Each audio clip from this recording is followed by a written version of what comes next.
The majority of our clients that come in for a massage are 90% desk workers. And so a lot of the times people come in for treatment is I've got a tight neck, I've got a tight lower back, and it results to sitting down at a desk for 15 plus hours a day. And that's not just sitting at your computer, that's sitting, eating dinner, watching TV.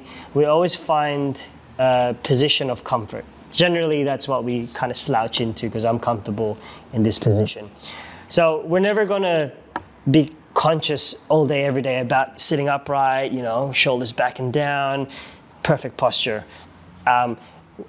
Unless you have the right ergonomics, and we're not going to talk about ergonomics today or what the right desk height and all that sort of stuff is.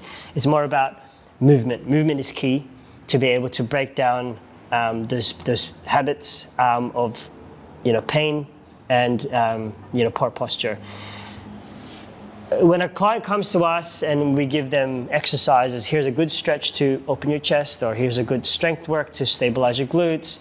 A lot of the time we find our clients doing exercises at the gym, which is good. But if you think about doing exercises at the gym, I've done my rehab work 3 times this week. We say, you spend 10, 15 minutes doing that at the gym. If you think about the amount of hours that you're sitting at a desk per week or per day, so 10 to 15 hours per day, that's like 50, 60 hours a week that you're sitting down most likely in a hunched position, versus 10 minutes at the gym 2-3 times a week. That's not really going to combat the amount of hours that you're sitting at a desk. So today I want to talk to you guys about things that you can do at the desk and to help support you for longevity, but also to break those habits. It's all about routine. We're going to go through some release work that you can do at your desk. We're going to do some stretch work, and then we're going to do some activation work. The key for this is we're not losing productivity at your desk while you're on a Zoom call or doing emails. Because half the time we could say stand up and walk every hour. Now the thing with that is, like, it's as amazing that is good for you, that's actually better for you, you're probably not going to get any work done, and you probably get, we don't want anyone to get fired because there's no work getting done. So we want to give you as much productivity while you're doing your work, basically. Now the key muscle groups that really get affected obviously desk posture, number 1 is your neck. So a lot of the time we'll be protruding our neck, so the back of our neck gets weakened. Our mid-thoracic, so our mid-back kind of curls into a hunched position, so then our pecs get tight, and then our mid-back gets weak. Our lower back will also then get affected if we're in this position, or if we overemphasize, we go in this position, then our lower back gets compressed. Our glutes then get weak because they're in a lengthened position. Our hamstrings get into a lengthened positions. Our quads and our hip flexors then are tightened in a shortened position. So there's a lot of things that go on when you sit. So these are the key things that we're going to work on today for release, stretch, and strength. So first we're going to start on key things that you can do with stretch and mobility work. Now, if I have my laptop in front of me, I'm starting to start my day in this position. I could then work on rotation. So I'm twisting my spine. So if I turn this way, I'm twisting my spine so that I'm now working in this position. Now, if I'm in this position for all day, every day, I'm going to have issues with my neck and my back because I'm twisted.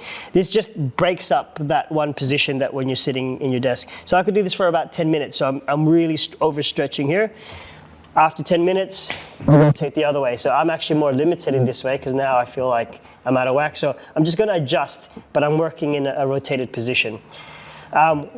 Say for example, that's 20 minutes. I could then possibly, if you have the ability to do this at home or in the office, have my laptop on the floor, and then I can work in a arched position. So I'm kind of squeezing my glutes. I'm pulling my shoulders down and I'm typing on the floor. Now, you can't stay in this all day, every day, but this is good just to break up that sitting position. Now my hips are being opened, and through my chest, I'm being opened.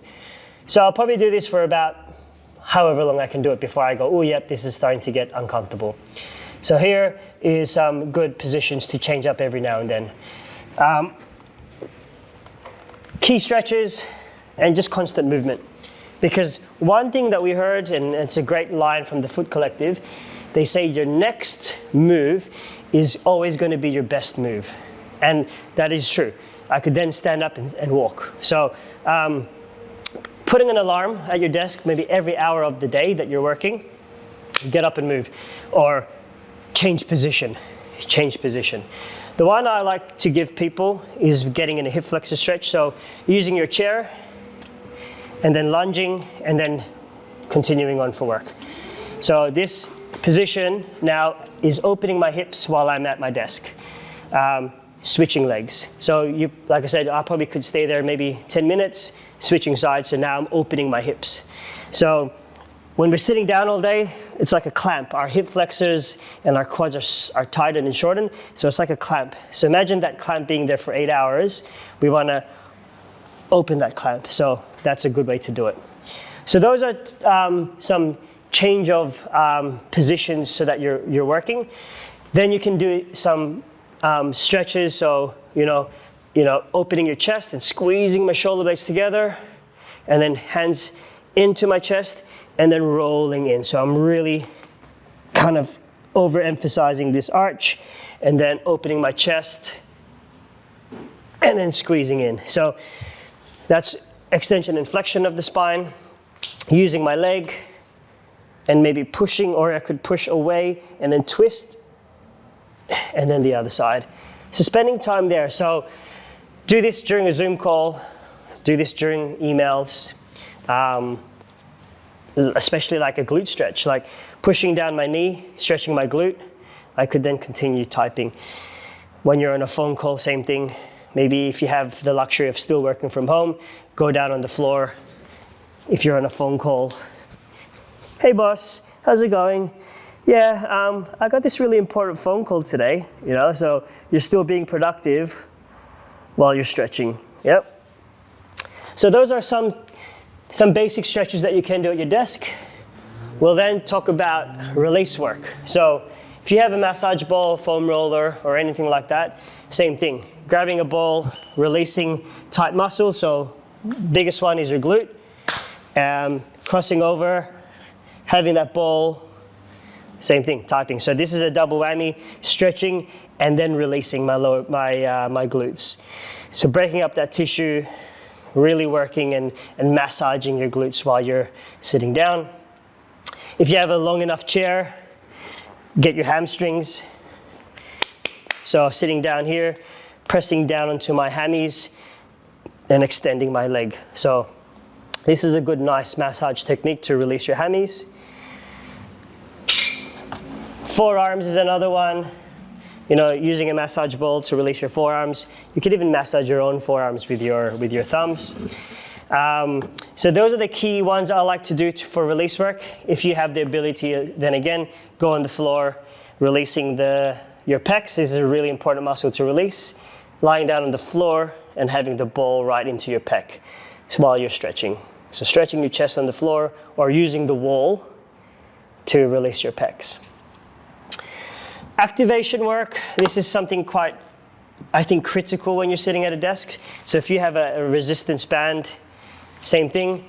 If you're on a Zoom call, have your camera on and show your colleagues and team members that you're activating your back. So it could be a very important team meeting, but here you are strengthening your shoulder blades, through your shoulder blades, your upper back, squeezing, opening the chest, and just working those muscles to start activating those muscles, because generally they're in this position. So we're trying to shorten your back. Underhand, here, same thing, pulling, squeezing your shoulder blades, and pulling. If I had two balls, I'd be squeezing a ball, and I'll roll one shoulder in, one shoulder out. So I'm really working my shoulder blades, scooping my shoulder blades in and out, so really wrenching as much as I can through my shoulder joint. And then I'm also pushing as far away as I can. So here's one exercise that you can do while you're sitting at your desk, is really working your shoulder blades and activating all these muscles. If you have a sort of mini band, I like to do work on shoulder blades. It's always about pulling the shoulders for these ones. So push, pulling out, keeping my elbows in. I could keep arms straight, pull out. then I can go overhead. So doing that for a good 2, 3, 4, 5 minutes. Another one that you can do to activate your hips while you're working, putting the band around your knees. Oh, whoa, this is very light. So maybe a heavier band. And then pulsing. So just pulsing. It could be even more with your band under your feet and just lifting. So you can do so much at your desk. So the key takeaway points is movement. Movement, stretching, releasing, and stabilizing. Because if you think about the amount of hours that you pull in at the end of the day, putting these things in practice every hour of the day that you're sitting at the desk, you pull in 2 hours of working your body versus 10 minutes at the gym. If you're at the gym and you're doing a warm-up or rehab work, do that specifically for the training that you're doing. So if it's cardio, if it's strength training, you'd rather do some, warm-ups for that exercise, not for fixing my posture. So try to be more useful for your time. So in my opinion, movement is key as much as you can at your desk rather than just waiting to the end of the day and spending 5 to 10 minutes. We hope that gave you a better understanding of what you can do during the day to help with your pain, your posture, and just overall moving better for longevity. Especially sitting at a desk all day isn't great, but still being productive at work while also helping your body. Now, there's a link that I'm going to attach below, and that is going to give you access to more stretches, strength, release work that you can do at your desk. And hopefully that gives you a bit more understanding, a bit more in-depth exercises and stretches to help you at your desk. So hopefully that helps, and have a great day.